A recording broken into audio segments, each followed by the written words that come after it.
monsieur, bonsoir, merci de nous rejoindre pour ce nouveau point de l'actualité. Le président de la République, Abdelmadjid Tebboune, a reçu ce dimanche un appel téléphonique de son homologue français Emmanuel Macron. Un appel durant lequel ils ont échangé les vœux à l'occasion du Nouvel An et évoqué les questions portant sur les relations bilatérales. Les deux présidents ont également évoqué la visite d'État du président Tebboune en France, convenant de la programmer pour le mois de mai prochain.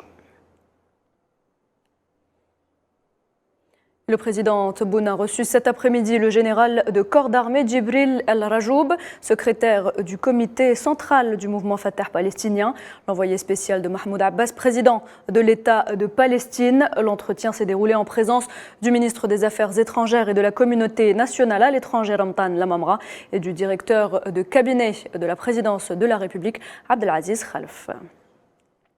Un Palestinien a été tué ce dimanche par les forces de l'occupation sioniste près de la localité de Silwad, à l'est de Ramallah. Il s'agit d'un citoyen palestinien âgé de 45 ans qui a succombé à ses blessures causées par des tirs de balles réelles de l'armée sioniste. 12 Palestiniens, dont 3 enfants, sont tombés en martyrs depuis le début de cette année.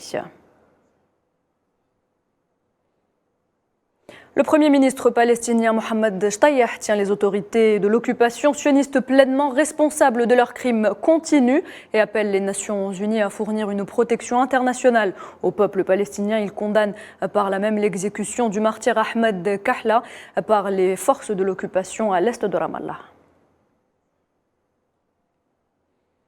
Sahara occidental, le Front Polisario poursuit les travaux de son 16e congrès qui se tient à Dakhla dans les camps de réfugiés sahraouis.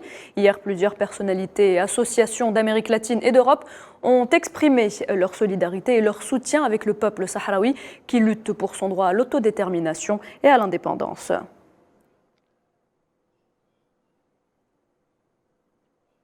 En Algérie, 10 ans après l'attaque terroriste qui a ciblé le complexe gazier de Tigentourine dans la wilaya d'Ilizi et qui a occasionné des pertes humaines et matérielles considérables, le groupe pétrolier Sonatrach organise ce dimanche à Alger une journée d'études sur les défis sécuritaires des compagnies pétrolières et gazières coprésidée par le ministère de la Défense nationale.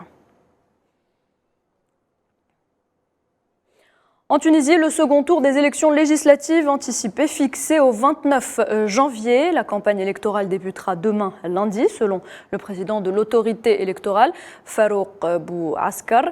L'annonce des résultats préliminaires se fera le mercredi 1er janvier et celle des résultats définitifs du second tour se fera après la fin des recours dans un délai ne dépassant pas le samedi 4 mars.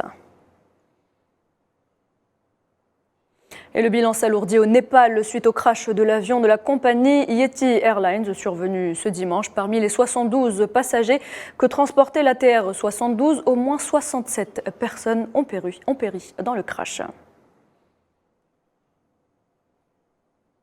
Et puis sachez que le Premier ministre népalais s'est rendu à l'aéroport. Il a appelé à une réunion d'urgence du cabinet après ce crash. Au Pérou, la présidente Dina Boluarte a décrété hier l'état d'urgence à Lima, dans plusieurs autres régions du pays, pour tenter de mettre fin aux manifestations qui secouent le pays depuis la destitution de l'ancien président Pedro Castillo. Ces manifestations également contre la présidente Dina Boluarte ont fait au moins 42 morts dans le pays depuis 5 semaines.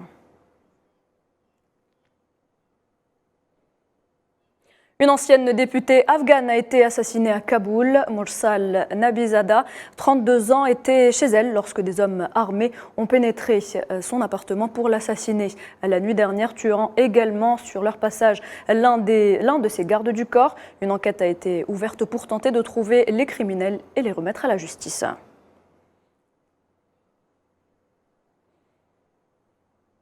Et voilà, c'est la fin de ce point de l'actualité. Merci de l'avoir suivi. Je vous retrouve à 19 h pour le journal de la rédaction.